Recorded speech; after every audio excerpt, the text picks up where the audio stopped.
வாழையில் இருந்து ஏராளமான மதிப்பு கூட்டப்பட்ட பொருட்களை உற்பத்தி செய்ய வைத்து வாழை விவசாயிகளை தொழில் முனைவோராக்கும் முயற்சியில் ஈடுபட்டுள்ளது திருச்சியில் உள்ள தேசிய வாழை ஆராய்ச்சி மையம்.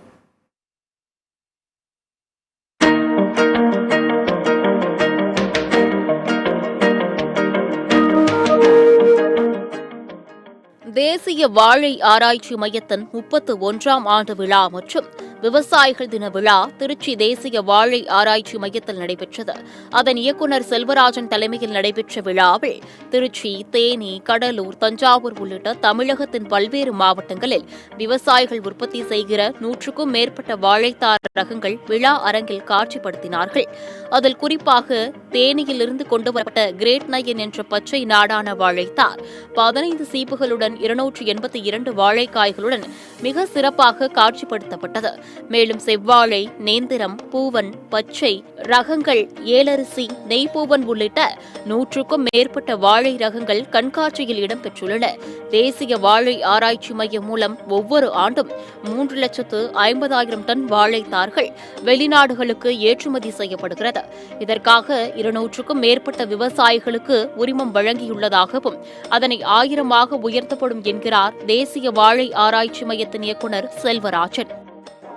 ஓரிரு ஆண்டுகளில் 5%, அதாவது 5%லிருந்து 10% நாம் உற்பத்தி செய்வது எக்ஸ்போர்ட் ஆக வாய்ப்புகள் இருக்கிறது. அதாவது இப்போ 3.5 லட்சம் டன் எக்ஸ்போர்ட் பண்ணுறோம். இப்போ இதே நம்மளுக்கு ஒரு 35 லட்சம் டன் எக்ஸ்போர்ட் ஆக வாய்ப்புகள் இருக்கிறது வரும் காலம். அடுத்த கிட்ட நடவடிக்கைகள் அப்பிடாவோடு சேர்ந்து இந்த பாரம்பரிய ரகங்களை அப்பிடாவும் எக்ஸ்போர்ட் ஏஜென்சி ஃபார்மர்ஸ் ப்ரொடியூசர்ஸ் கம்பெனியோடு சேர்ந்து இந்த வாழை ரகங்களை ஏற்றுமதி செய்கிறதுக்கான 1-2 அட்டெம்ப்ட் நாங்கள் பண்ண போகிறோம். இதில் சக்ஸஸ் ஆச்சுன்னா இதனுடைய எக்ஸ்போர்ட் பெருகும் என்பது. இது என்னன்னா, இந்த மாதிரி எக்ஸ்போர்ட் பண்ணுமன்ன நம்ம பாரம்பரிய ரகங்கள் நம்மளுக்கு ஃபார்மர்ஸ்க்கு, விவசாயிகளுக்கு அதிகமான லாபம் கிடைக்கும். அவங்களுக்கு நல்ல ப்ரைஸ் கிடைக்கும். அதாவது அவங்களுடைய பனானாவுக்கு நல்ல ப்ரைஸ் கிடைக்க வாய்ப்புகள் இருக்குது. வாழை உற்பத்தி தொடர்பான தொழில்நுட்ப இயந்திரங்கள் மற்றும் அவற்றின் பயன்பாட்டு முறைகள், வாழையை தாக்கும் திகளை கட்டுப்படுத்துவதற்கான வழிமுறைகள் குறித்து விவசாயிகளுக்கு ஆலோசனை வழங்கப்பட்டது. பிளாஸ்டிக்கை அரசு ஒழித்துவிட்டாலே வாழை இலை பயன்பாடு அதிகரித்து அதன் மூலம் விவசாயிகள் பயனடைவார்கள் என்கிறார் தஞ்சையை சேர்ந்த வாழை விவசாயி மதியழகன். தேசிய வாழாராய்ச்சி மையத்தில் எங்களுக்கு வெளிநாடுகளுக்கு ஏற்பாடு பண்ணி கொடுத்தாங்க. நிப்டம்ங்கிற ஒரு கம்பெனி மூலியமாக வெளிநாடுகளுக்கு எப்படி ஏற்றுமதி பண்ணணும் அப்படிங்கிறத சொல்லி கொடுத்தாங்க. மிகுந்த சந்தோஷம். இப்போ நாங்கள் ஸ்டால்லாம் வாழை இலைக்கு ஸ்டால்லாம் போட்டிருக்கோம். பார்த்தாங்க, மிகுந்த சந்தோஷம். எங்களுடைய திருவியார் பகுதியில் வாழை இலை திக்னஸாக இருக்கும். ஒரு வாழை இலை ஒரு நபர் சாப்பிட்றதுக்கு 5 ரூபாயிலேருந்து 7 ரூபா வரைக்கும் விற்கும். நல்ல விலை கிடைக்குதுங்க. இது தமிழக அரசு பாலிதீன் பையை முற்றிலும் ஒழிச்சா வாழை விவசாயிகளோட வாழ்வாதாரம் நல்லாயிருக்கும். இது அரசு கோரிக்கை. வாழை நாரிலிருந்து தயாரிக்கப்பட்ட கைப்பைகள், வாழை பழத்திலிருந்து தயாரிக்கப்பட்ட ஜூஸ் வகைகள் மற்றும் ஹெல்த் மிக்ஸ் வகைகள் உள்ளிட்டவைகள் இந்த கண்காட்சியில் இடம்பெற்றன. தேசிய வாழை ஆராய்ச்சி மையத்தில் விவசாயிகளுக்கு வாழை சாகுபடி சார்ந்த பல்வேறு விதமான பயிற்சிகள் அளிக்கப்படுகிறது.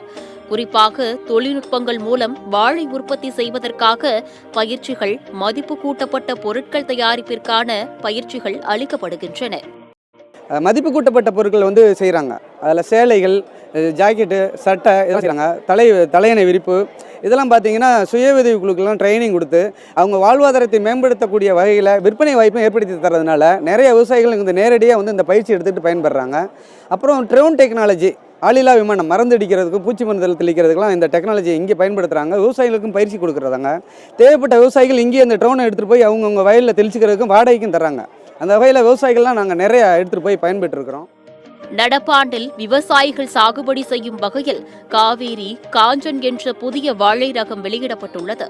அதேபோல் செவ்வாழை மற்றும் நெய்பூவன் போன்ற பாரம்பரிய ரகங்களை ஏற்றுமதி செய்வதற்கான தொழில்நுட்பங்களை தேசிய வாழை ஆராய்ச்சி மையம் உருவாக்கியுள்ளது. வெளிநாட்டு ஏற்றுமதி பண்ணுறதுக்கு முயற்சிகள் எடுத்துக்கிட்டு இருக்காங்க. நிறைய ஃபார்மர்ஸும் முன்னோடியாக திகழ்கிறாங்க. பட் இருந்தாலும் அதில் சின்ன சின்ன ப்ராப்ளங்கள் இருக்குது. ஏன்னா நம்ம இதில் கிராண்ட் நைன்ங்கிற ரகம் தமிழ்நாட்டை பொறுத்தளவு அந்த ரகம் அந்தளவுக்கு நிறைய ஃபேமஸாக போடல. பட் இருந்தாலும் நிறைய ரகங்கள் நிறைய இருக்கிறனால அந்த ஒவ்வொரு ரகத்துக்கும் தகுந்தாப்புல வெளிநாட்டுக்கு ஏற்றுமதி பண்ணுறதுக்கு நிறைய தொழில்நுட்பங்கள் தேவைப்படுது. அதுக்கான முயற்சிகள் நாங்கள் எங்களோட வாழை ஆராய்ச்சி நிறைய பண்ணிகிட்ருக்கோம். ஸோ அது நல்ல சக்ஸஸ்ஃபுல்லாக வந்துச்சு அப்படின்னா பெரிய லெவலில் நம்ம ஏற்றுமதி பண்ணுறதுக்கு நல்ல வாய்ப்புகள் இருக்கும். வாழையடி வாழையாக வாழ் என்ற பொன்மொழிக்கு ஏற்ப வாழையை சாகுபடி செய்தால் லாபமுடன் வாழலாம் என்பதற்கு வழிகாட்டியாக திருச்சியில் செயல்படும் தேசிய வாழை ஆராய்ச்சி மையம் திகழ்கிறது. வாழைக்காய், பழம், தண்டு, பூ என்பதை தாண்டி அதிலிருந்து பல மதிப்பு கூட்டல் செய்ய முடியும் என்பதையும் அதற்கான சந்தை வாய்ப்புகள் பற்றியும் விவசாயிகளுக்கு எளிமையாக புரிய வைக்கும் வகையில் இந்த கண்காட்சி அமைந்தது. சத்தியம் செய்திகளுக்காக ஃப்ரைடே ஃபார் ஃபார்மர்ஸ் இயக்கத்துடன் திருச்சி மாவட்ட செய்தியாளர் பிரபாகரன்.